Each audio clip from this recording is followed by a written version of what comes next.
사도행전 13장 1절에서 12절 말씀 함께 읽었습니다. 이제 안디옥 교회가 이방 선교의 전초 기지로서 그 사명을 감당하는 것을 보게 됩니다. 특별히 안디옥 교회는 바나바와 바울이 이제 이 전도 여행을 떠나는데 구심점 역할을 하는 교회입니다. 먼저 1절에 보시면 안디옥 교회에 선지자들과 교사들이 있으니 그랬습니다. 자, 1절은요,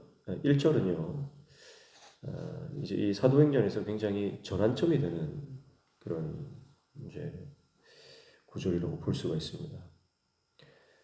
지금까지는 사도들이 이 모든 사역의 중심이 되었고, 사도들이 이 예루살렘 교회를 중심으로 어떻게 초대교회가 세워지고 또 부흥되는지, 예수 그리스도의 복음이 어떻게 증거되는지를 사도를 중심으로 지금까지 봤다면, 이제 13장 1절부터는 사도들이 등장을 하지 않는 거예요.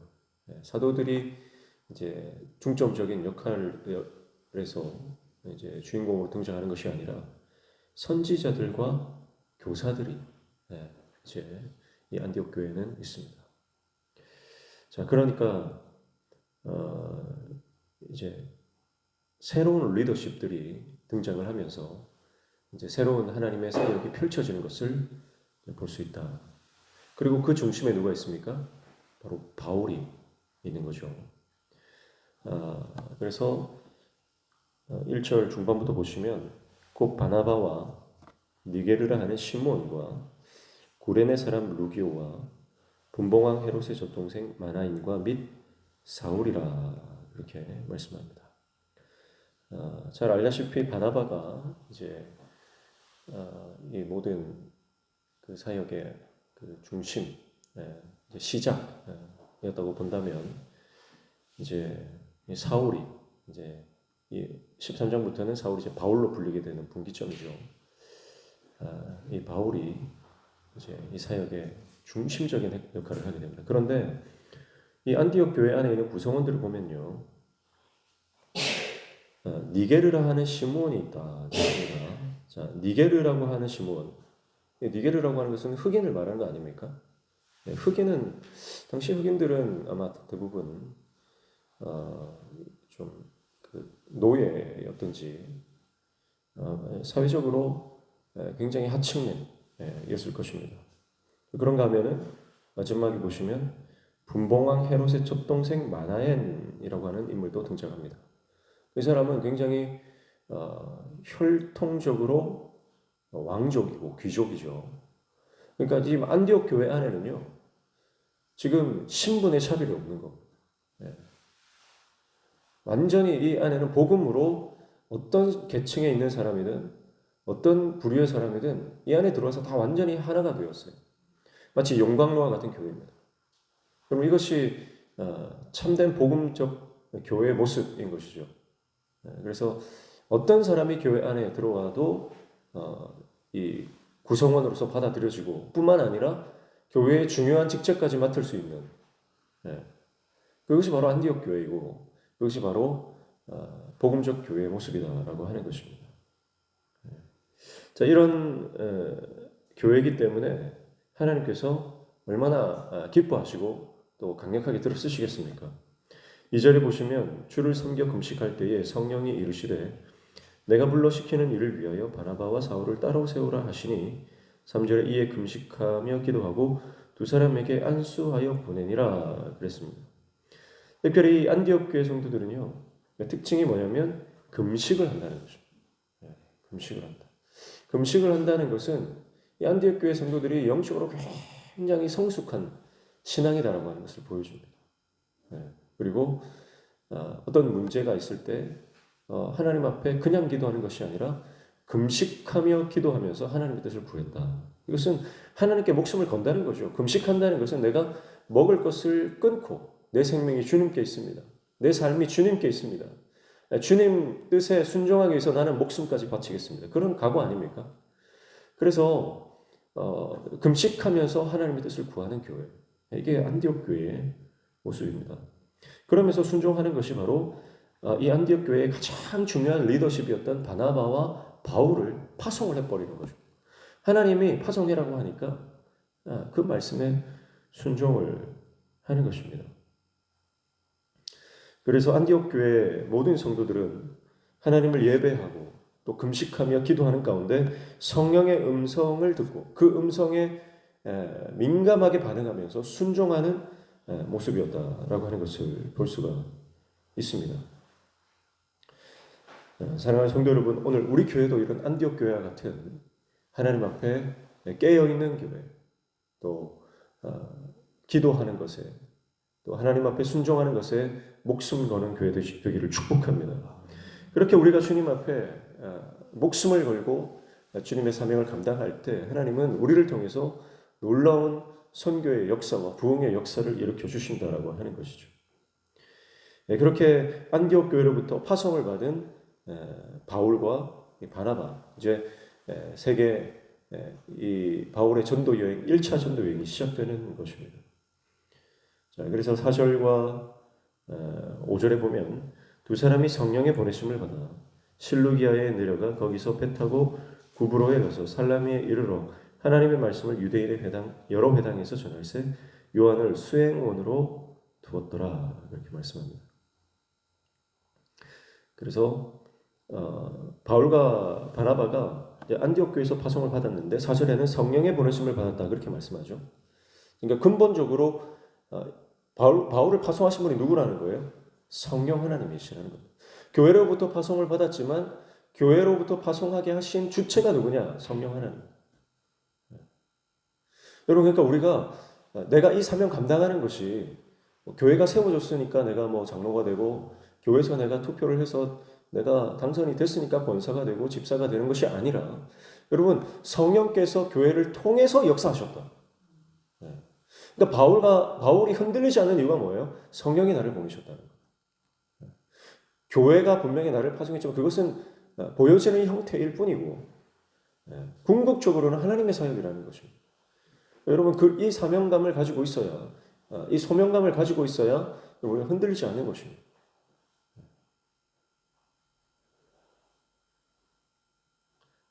그리고 요한을 수행으로 두었더라 그랬는데요. 이 요한이 마가 요한이죠. 1차 전도 여행 때 이 바나바의 조카 아닙니까? 그래서 함께 했다가 나중에 이 마가 요한이 너무 힘들어서 포기를 하잖아요, 중간에. 그래서 나중에 이 마가 때문에 바나바와 바울이 갈라지는 그런 원인이 됩니다.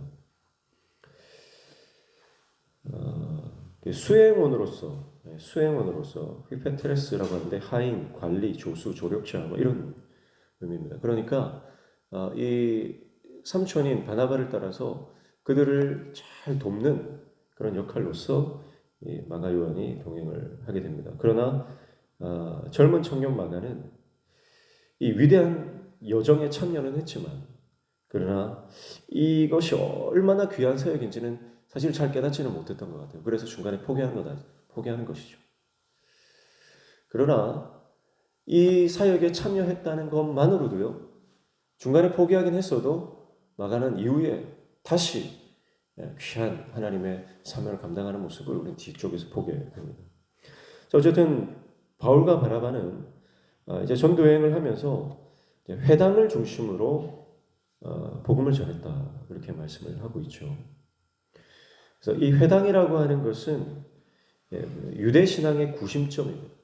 유대인들은 다 여기에 모여서 하나님의 말씀을 강론하고 여기서 그 모든 신앙 활동을 하는 것이죠. 그래서 바울은 이 회당을 전략적 선교의 도구로 활용하게 됩니다. 이것은 성령께서 주신 지혜가 있었기 때문이고 또 믿음으로 담대하게 나아갔기 때문입니다. 어쩌면 이곳에서 복음을 전하는 것이 유대인들의 핍박을 받을 수 있는 문제지만 그러나 바울은 하나님 주시는 지혜로 이 회당을 중심으로 잘 사역을 하면서 하나님의 복음 사역을 잘 감당해 나가는 것을 볼 수가 있습니다. 그래서 우리가 주님의 사명을 감당할 때 필요한 것이 첫 번째가 지혜입니다. 지혜. 성령께서 우리 가운데 지혜를 주시고 그 지혜를 가지고 내가 이 사명을 어떻게 감당할 것인가. 그냥 주먹구구식으로 하는 것이 아니라 전략을 잘 짜서 하나님께서 주시는 그 지혜를 가지고 감당하는 것이죠. 그리고 용기가 필요하다는 거예요. 담대함으로 그것을 맞닥뜨리고 돌파해낼 수 있는 담대함이 필요하다라고 하는 것을 볼 수가 있습니다. 자, 이렇게 주님의 사명을 감당하는데 6절에 보면 온 섬 가운데로 지나서 바보에 이르러 바예수라 하는 유대인 거짓 선지자인 마술사를 만났다 그랬습니다. 바보에 이르렀는데 거기에는 거짓 선지자 마술사 바예수가 있었습니다. 그가 하는 것은 뭐냐면 하나님의 사역을 방해하는 역할을 하죠. 그래서 여기에서 바울이 이 총독 서기오 바울을 만납니다. 이 총독을 전도하려고 하는데 8절에 보시면 이 마술사 엘루만, 이 이름을 번역하면 마술사라, 그들을 대적하여 총독으로 믿지 못하게 힘쓰니 그랬습니다. 그러니까 이 사람은 어쩌면 이 총독의 좀 측근으로 계속 어떤 조언을 한다든지 신비한 현상, 마술을 일으켜서 많은 사람들에게 환심을 사고 그런 어떤 권력을 얻은 그런 사람으로 보여집니다. 그러니까 이 총독을 전도하려고 하는데 옆에서 계속 방해를 하는 거죠. 여러분, 우리가 주님의 사명을 감당하면요, 그 사역을 옆에 와서 가만히 방해하는 사람이 있습니다. 그런 세력이 있죠. 이것은 영적인 역사입니다. 악한 영들이 하나님의 사역이 잘 진행되도록 가만히 놔두질 않는 거예요. 끊임없이 방해를 합니다. 그런데 그 사람이 그냥 힘이 없는 사람이냐? 그렇지 않다는 거예요. 힘 있는 사람이에요. 어떤 영향력 있는 사람이에요. 사람들로부터 인지도가 있는 사람이에요. 그런 사람들이 하나님의 사명을 방해하는 그런 경우들이 있다는 거죠. 그런데 9절에 보시면 바울이 어떻게 합니까?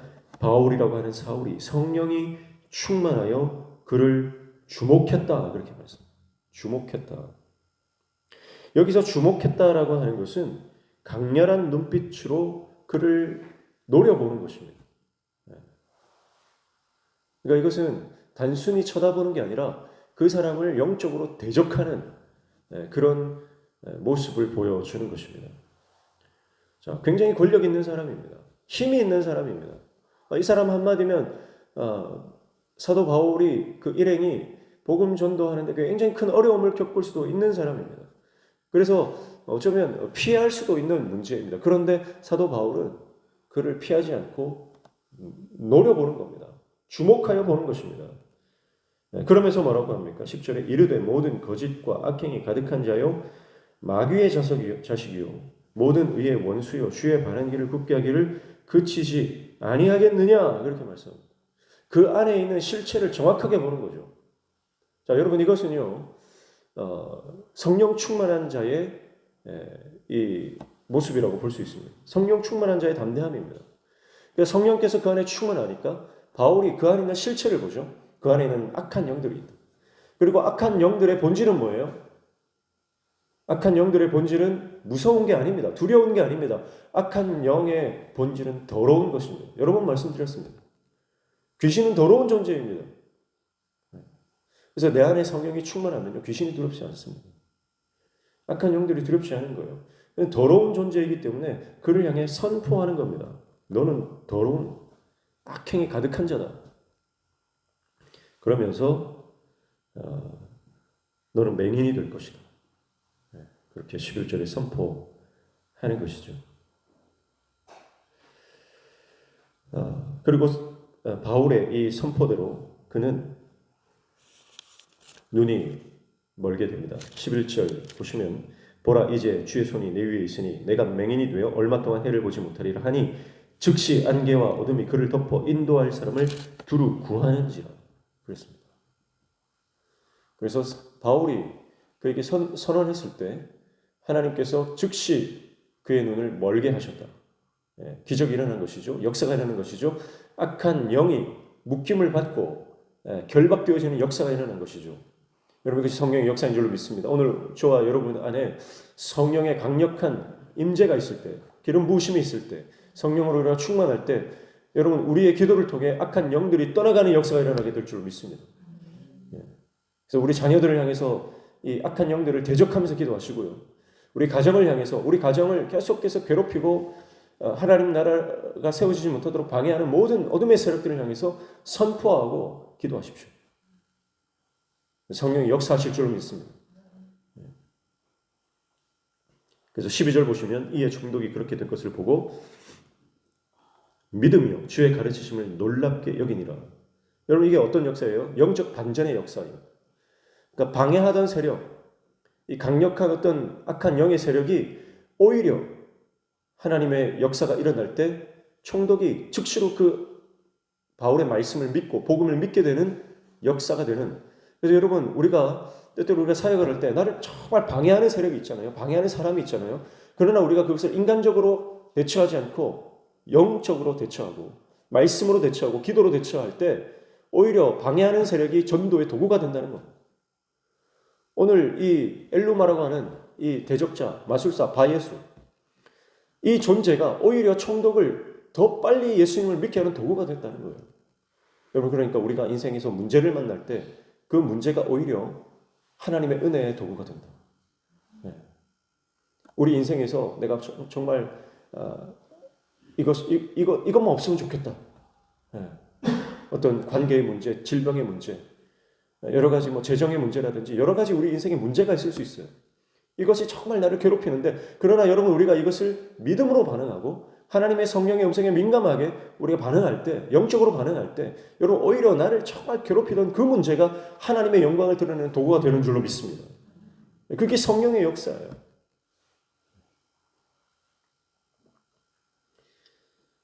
하나님의 사역을 방해하고 거절하게 만들던 악한 영의 공격을 성령으로 충만한 하나님의 사람, 성령의 능력을 의지하고 믿음으로 선포했던 하나님의 사람 바울, 성령께서 악한 영의 공격을 무력화시키고 승리케 하시는 놀라운 장면을 우리는 오늘 말씀을 통해 보게 됩니다. 사랑하는 성도 여러분, 오늘도 성령으로 충만하시기를 축복합니다. 성령의 음성에 민감하게 반응하시기를 축복합니다. 그래서 어떤 상황이든 인간적으로 반응하지 말고 육적으로 반응하지 말고 내 안에 계신 성령님 음성을 듣고 영적으로 반응하며 하나님의 말씀으로 승리하는 저 여러분 되시기를 축복합니다. 그럴 때 우리 개인의 삶과 가정과 직장과 또 우리 교회가 하나님의 영광을 드러내고 믿지 않는 많은 영혼들을 주님 앞에 돌아오게 하는 놀라운 역사가 우리를 통해 일어나게 될 줄 믿습니다. 기도하겠습니다. 하나님 아버지, 안디옥 교회처럼 어떤 형태의 사람이든 함께 들어와 교회의 일원이 되고 또 함께 주님의 사명을 감당하는 복음의 영광로와 같은 하나님의 교회 되도록 우리 교회를 기름 부어 주시옵소서. 그래서 성령으로 우리 모든 성도들이 충만하여 그 성령의 음성에 민감하게 반응하며 영적으로 대처하여 모든 문제를 돌파하고 극복하고 하나님의 영광을 드러낼 수 있도록 주님 우리를 사용하여 주시옵소서. 오늘도 주님 말씀 붙잡고 기도할 때 우리의 기도에 들어응답하여 주시며 우리 삶의 모든 막힌 문들이 열려지는 형통의 은혜를 허락하여 주옵소서. 예수님의 이름으로 기도하옵나이다. 아멘.